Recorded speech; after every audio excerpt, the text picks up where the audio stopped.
Eu sou Otmar Schneider, analista de valores imobiliários. No vídeo de hoje, a gente vai falar sobre o retorno do ativo e o retorno do investidor. Qual a diferença que existe entre eles? Se você gosta desse tipo de conteúdo, quer aprender a investir melhor, aqui embaixo você vai encontrar link para os meus relatórios de fundos imobiliários, relatório de FIP, de FINFRA, também para a nossa comunidade do YouTube. Vamos lá para o nosso vídeo de hoje. Então, o vídeo de hoje ele é baseado em uma dúvida de um investidor que colocou aqui no canal, né, algumas observações que ele fez a respeito do vídeo que eu fiz do HGLG. Então vou falar rapidamente em traços gerais aqui para o vídeo não ficar muito longo. Então ele fala, todos dizem que o HGLG teve um DY mensal baixo, mas que ao longo dos 5, 10 anos a curva de rendimentos mostra que ele tem um desempenho bom. Eu presumo que o desempenho considera o reinvestimento dos dividendos, correto? Então assim, em alguns ativos, em alguns gráficos, o gráfico de retorno total, você considera, sim, o reinvestimento dos dividendos. Mas tem também o gráfico só de preço, né, que você acompanha o preço do ativo. Então, existem vários tipos de gráficos, né? E aí vai depender muito do tipo de gráfico. Ele fala, se o investidor tivesse unicamente comprado uma cota 10 anos e não aportasse mais nada, o desempenho final não poderia ser esse, é verdade, né? Seria só o gráfico do preço.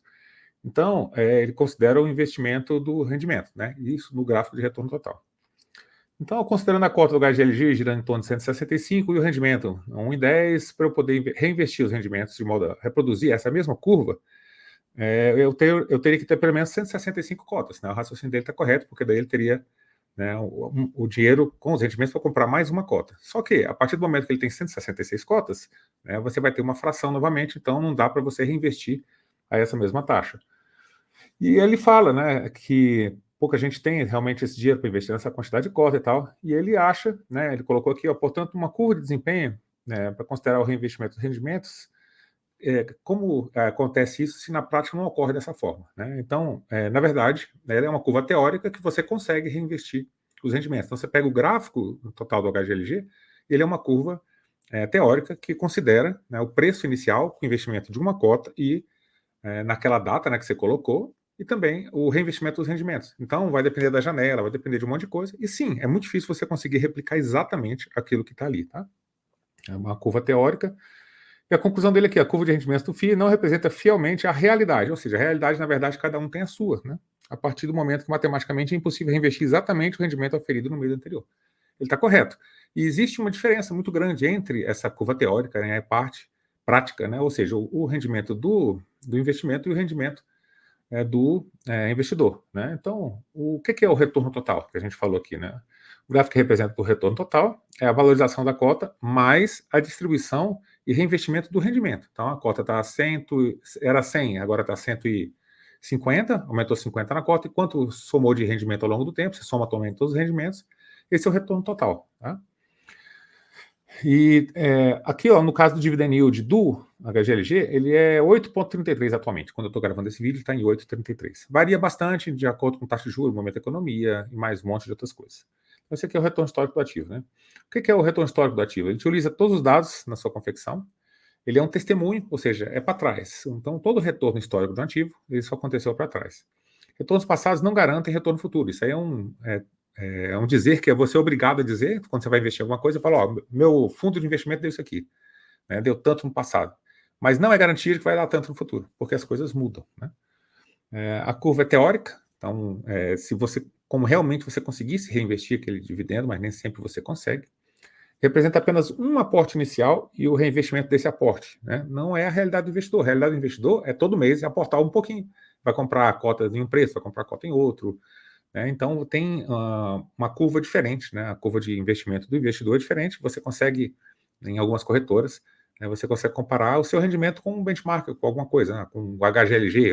Aí você vê os aportes na época que você fez, considerando os rendimentos que você recebeu, e eles conseguem fazer ali um gráfico de retorno total da sua carteira. Então, o gráfico de preços é diferente do gráfico de retorno total. O gráfico de preços do HGLG é esse aqui. No início, a cota dele foi lançada a R$1.000. Depois teve um desdobramento para R$100. Então, a cota hoje está 163, né, quando eu estou gravando isso aqui. Se você pegar um gráfico só de preço, o que ele vai fazer? Ó, não, a cota saiu a 1.000, hoje está 163, o resultado do investidor é menos 84. Então, quem não conhece nada de investimentos e pega qualquer tipo de gráfico, e pega um gráfico de preço no Google, por exemplo, e fala, nunca eu vou investir nesse ativo. porque perdeu 85% do valor, né? E não é a realidade. Então, cada gráfico ele é de um jeito e representa uma determinada coisa. Aqui, ó, é o gráfico de retorno total. Retorno total.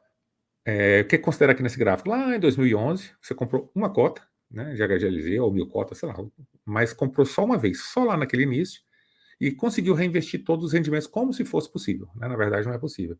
Qual seria o retorno do HGLG desse jeito aqui?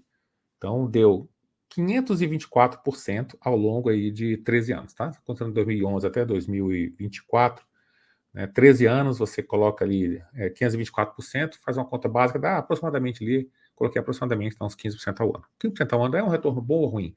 Aí você tem que saber comparado ao quê, né? Se isso é bom ou se é ruim. Então, a gente pode trazer alguns comparativos. Por exemplo, aqui tem a rentabilidade do Ibovespa, do Ibov, esse gráfico aqui é da Economática, né, uma base de dados mais confiável do mundo. Então, o que ele falou? Ó, pega 50 anos de Bolsa de Valores, até 2017. O rendimento anual da Bolsa de Valores deu 11,74, ou seja, uma inflação mais 6,88. As colunas no final lá é ajustado pela inflação. Então, acima da inflação deu 6,88. E eu até fiz um vídeo, né? Eu tenho essa figura aqui nesse vídeo, chama IPCA mais 6, né? E é um vídeo bem interessante. Ou seja, a IPCA mais 6, você conseguir esse retorno histórico ao longo do tempo, você vai conseguir um excelente retorno, e é o retorno médio das ações da Bolsa de Valores, do Brasil, dos Estados Unidos, né, em outros casos. É um retorno muito bom, porque a maioria das pessoas perde para a média. E como se o retorno médio é esse, as pessoas perdem, né, para a média, porque o comportamento do investidor influencia bastante no resultado que o investidor tem. Então, isso aqui, ó, são gráficos da nossa Bolsa de Valores, de 1968 até 2017 também, fonte economática. Quando passou aqui 2000 e qualquer coisa aqui, 2001, 2002, ela começou a ficar menos volátil. Mas antigamente, na época de hiperinflação, de planos econômicos, você pega, isso aqui é o retorno anual ajustado pelo IGPDI, pela inflação da época desse período todo aqui. Você teve, em 72, uma queda em 1971, uma alta de 78. Em 1972, uma queda de 51. Aí, em 1982, ali, 83, uma alta de 176. E 87, uma baixa de 73, real, já descontado a inflação. Aí, em 1990, uma baixa de menos 74, imagina, você colocou R$ 100, perdeu 74, ficou só com 26. E aqui em 91, teve uma alta aqui de 316. Então era extremamente volátil. É pouca gente que realmente consegue investir num ambiente como esse, né? Bolsa de Valores. Então a Bolsa de Valores, para você investir, você tem que entender bastante disso, como é que a Bolsa funciona, os retornos, né? Tem ano que é negativo, tem ano que é positivo, e saber, né, investir e deixar, né, o psicológico, digamos assim, quando você está com medo, né, o psicológico medroso, a sua parte medrosa, ele de lado. Você tem que entender o que está acontecendo. Não, o ativo continua bom, a bolsa caiu por N motivos. Vamos continuar comprando. Ah, subiu demais, né? Não é para ficar na euforia, agora eu fiquei rico, todo mundo. Porque a maioria das pessoas, elas tentam, né, entrar na bolsa quando está todo mundo falando de bolsa. Então elas compram na alta e vendem na baixa. Então, a volatilidade faz parte do mercado. E aí eu peguei aqui o HGLG 11 e o retorno não de 10 anos, né, de 11, aliás, de 13, né, foi de 2011 a 2024. Não o retorno de 13 anos, mas o retorno de 5, de 2019 até 2024. O retorno ele foi bem menor. Né, ele foi de 77% total no período. Então a gente teve, né, quem comprou em 2019 na alta, comprou o HGLG muito caro. Então ele ficou de lado mais tempo aqui depois desse período, contra a pandemia, por conta de N motivos aqui de ordem econômica. Então esse período aqui foi menos lucrativo do que outros períodos anteriores. E a bolsa ela varia bastante. Tem períodos bons, tem períodos ruins. E o investidor a longo prazo, ele vai passar por todos, por períodos bons e por períodos ruins, e não tem como prever, né, quando vai ser bom e quando vai ser ruim. Então quem comprou HGLG no auge em 2019 pagou R$ 217 na cota. Então, essa pessoa que pagou aqui 217 na cota, né, se você for pegar e transferir esse gráfico aqui, né, para hoje, tem 160, a cota está valendo 163, e você não recebeu tanto assim de rendimentos. Então, talvez, né, você ainda esteja em prejuízo ou com um lucro pequeno, 10%, 20%. Então, momentos de mercado, eles são bastante importantes para definir o retorno de cada um, né? Se você fez um aporte único, se a pessoa pegou em 2019, esse fundo aqui está subindo muito, é muito bom, todo mundo falando dele. Você pegou o dinheiro da sua aposentadoria, comprou tudo de cotas, né? Você está no prejuízo hoje. Então, por isso que em bolsa de valores a gente vai investindo aos poucos, com pouco dinheiro, aprendendo sobre o mercado antes de você dar um grande passo, né? Porque muita gente que fala muito mal de Bolsa de Valores, se ele entrou na alta, né, quando estava todo mundo falando de Bolsa, estava no Jornal Nacional, o William Bonner falando lá, boa noite, Bolsa de Valores, bate novo recorde, aí o cara, opa, vou entrar aqui. E aí ela cai depois disso, o cara, pelo amor de Deus, já perdi dinheiro, vou vender antes que eu perca tudo. Aí vende e fala, isso aqui é cassino, não presta, Bolsa de Valores não presta. Né? Então, a pessoa que ela não sabe investir, normalmente, ela perde muito dinheiro em Bolsa. Então, o retorno do investidor e o retorno do ativo são duas coisas diferentes. O retorno do investidor ele vai depender do psicológico do investidor, o que eu vou fazer nas quedas e nas altas, né?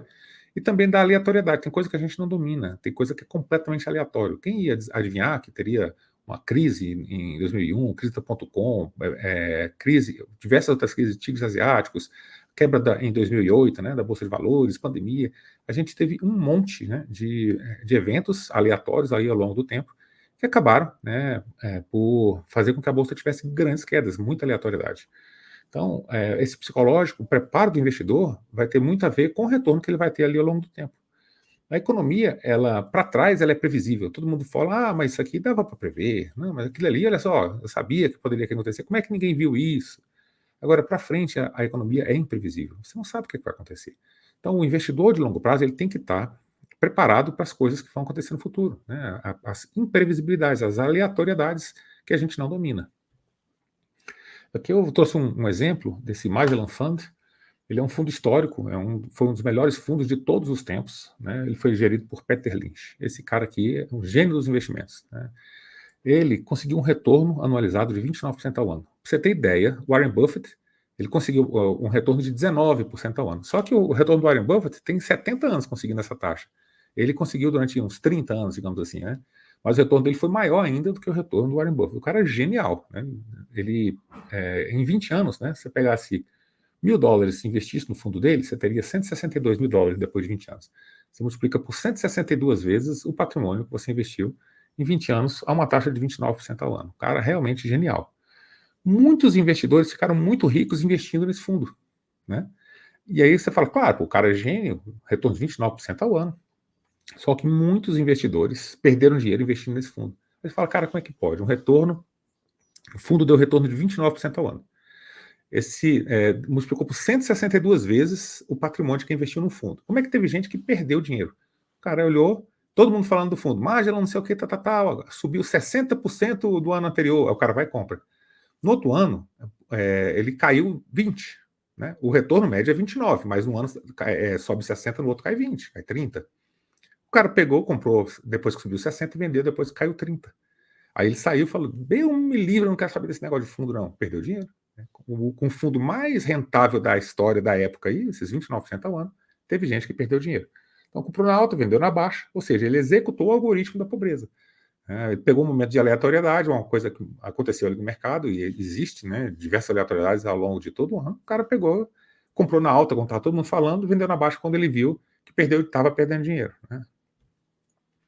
Conclusão, pessoal, o retorno passado ele é apenas um testemunho. Né? Então, esses gráficos de retorno total, aquela coisa, é um testemunho. Como é que o fundo foi? O que ele entregou, né, de real? Se fosse possível reinvestir todos os rendimentos, aquela taxa e tal, um aporte único, qual foi o histórico desse fundo? Então, esses gráficos de retorno total, ele é o histórico, é um bom testemunho que você tem que ter. Né? Mas o que vale é o retorno sempre daqui para frente. Né? A aleatoriedade da vida. É muito mais fácil você confiar em quem veio confiável há muitos anos. Mas não quer dizer que vai ser a mesma coisa. Né? É isso que quer dizer. Então, uma das coisas que mais influencia o retorno é o comportamento do investidor. Então, tem diversos livros que falam sobre. Um deles, que eu indico aqui, é o do Morgan Housel. Ele fala sobre o investimento, né? Sobre o temperamento, sobre as coisas que influenciam ali, né? A psicologia do investimento, a psicologia do investidor. O que se faz nas altas e nas baixas de mercado é o que determina, na verdade, o seu retorno. Você pode ter um retorno muito superior ao HGLG e bastante inferior ao do HGLG. O retorno do investidor é diferente do retorno do ativo. Conselho meu, acumule cotas, ações, patrimônio ao longo dos anos. Vai comprando devagarzinho, um pouco de aporte, vai comprando coisas que você considera que são boas, mantenha essas posições ao longo do tempo. Caiu bastante, mas não perdeu fundamento, ou seja, o patrimônio continua bom, o gestor continua bom, compra. Caiu bastante porque perdeu o fundamento, ficou ruim, a gestão ficou ruim, trocou os pés pela mão, vende. Aloca o dinheiro nas coisas que valem a pena. Tá? Acompanhe de forma anual, pelo menos anual, a sua renda, né? Então, a sua renda passiva, para quem investe em fundo imobiliário, em ações que geram dividendos, essa coisa toda, acompanha anualmente, pelo menos, né, o reinvestimento aí da renda passiva. Então, quando você vê que a renda passiva está aumentando, né, você fica menos suscetível a vender tudo na baixa e executar aí o algoritmo da pobreza.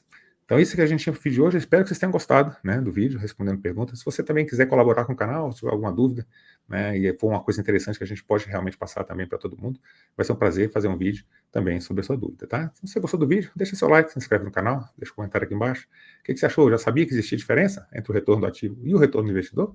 Né? O que você faz, né, em momentos de alta, em momentos de baixa? Conta aí que eu quero saber, tá? Muito obrigado por ter assistido esse vídeo. Até o nosso próximo vídeo.